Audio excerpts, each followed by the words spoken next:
Hey, everybody. Michelle is here. I'm up and ready to take on the day.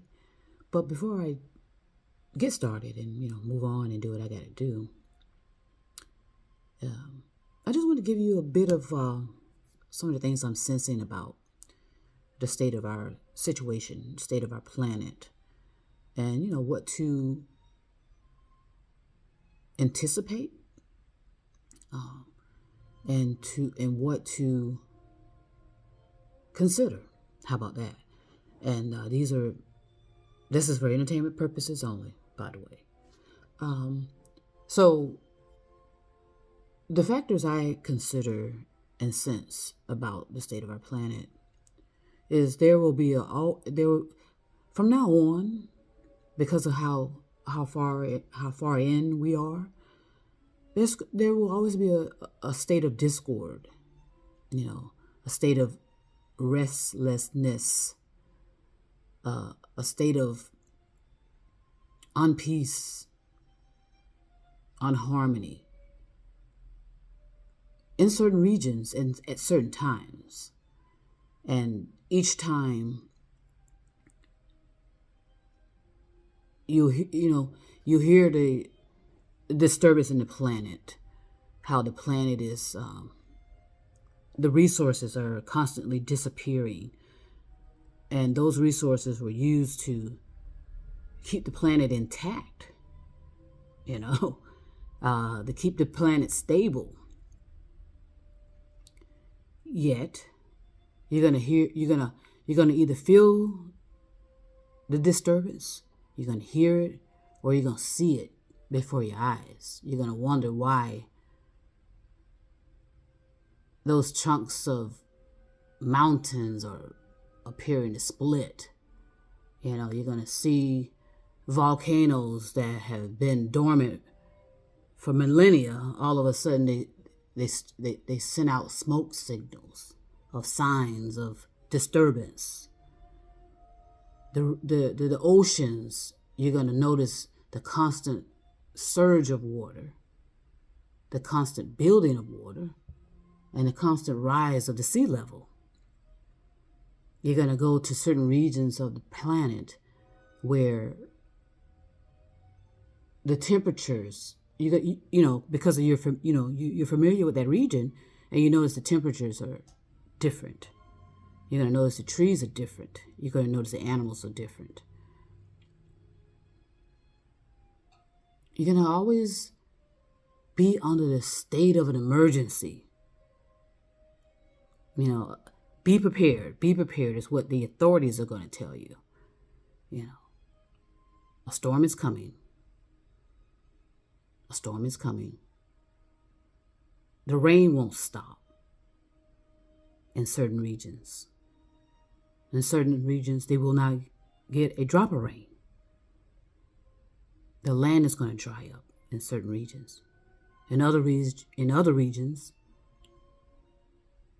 there's a constant stagnation of water that has nowhere to go except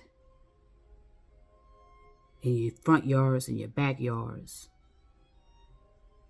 The traffic will always be at a standstill. There will always be in a state of an emergency. A crash here, a fatality there, evacuation constantly of entertainment facilities. There's a bomb threat.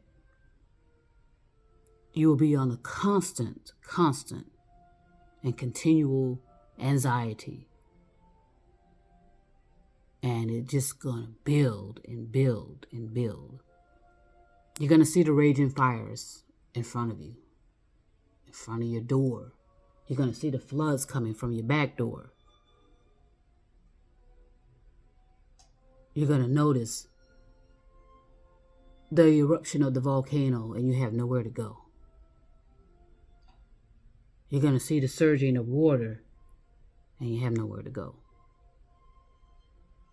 You're going to wait around for the authorities who cannot and will not show up. You're going to lose connection to the technology that brought you so much pleasure over the course of time. You're not going to be able to access it.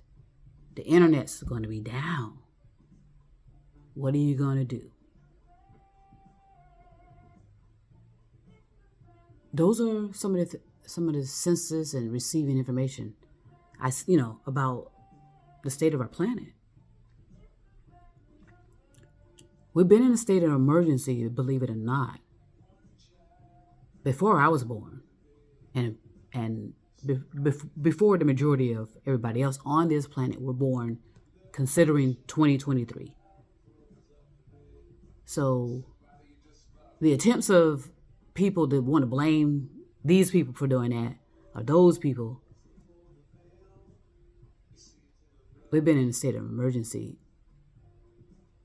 for quite some time. So what I plan to do is do the best I can. Enjoy the moment and be prepared. It's not going to stop me from physically loving somebody, physically holding somebody, physically existing and moving around and doing what I got to do.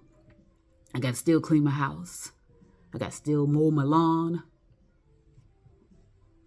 I still have to provide, and even in the midst of those storms, brewing and have been brewing. There's just some things will occur and you don't have a moment's notice to do anything. And a lot of it is because we're not paying attention. Number one, that's a major issue, is we're not paying attention. So, we're just going to miss and continue to miss the warning signs. Why would we change that when we haven't done it up until now in 2023? And, it is a cause and effect. And at some point, it will make sense. But at some point, once it starts making sense to you, it may be you're on your own. You're going to have to figure out how to survive. And it's like being thrown back into the era before the dinosaurs, actually. Into a prehistoric level of existing. And relying on the meager skills and abilities you have. The meager resources you'll have. It's bleak. It's bleak. So I just want to send love to everyone. I do have love for people. And I wouldn't do this.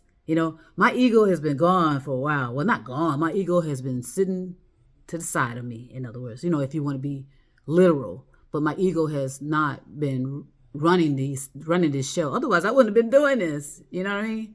Putting myself out there. Egos don't like to be exposed.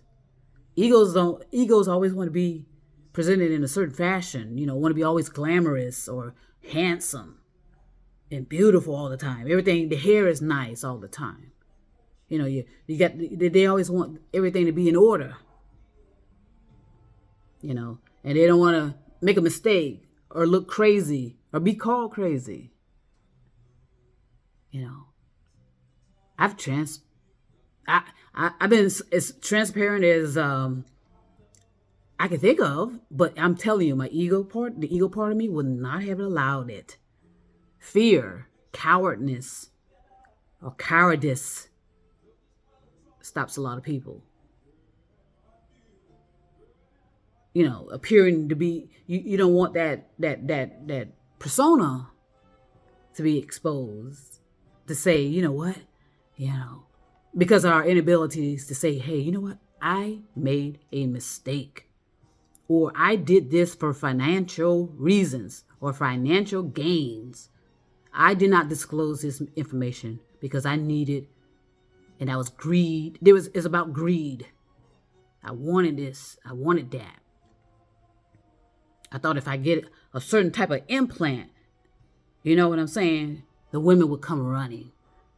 I thought my Harvard degree, my Princeton degree, my implants would have made it just right for me, where the women would be all over me, or the men. That's what the ego would have done and said to, say to us. Because like I said, when you hear voices, you're hearing your voice. If you should be. If you're not, if you're hearing other voices, that's something completely different. But the voices and thoughts, those are yours. So I don't regret anything I'm doing. I mean, I have no fear. Fear is irrelevant. In the midst of danger, in the midst of a state of emergency. I don't know. I don't know what's more fearful, really.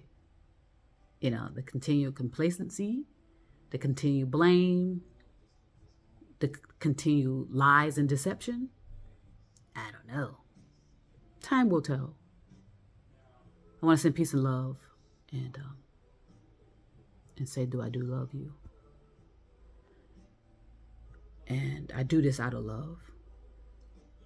And I hope you come along with that.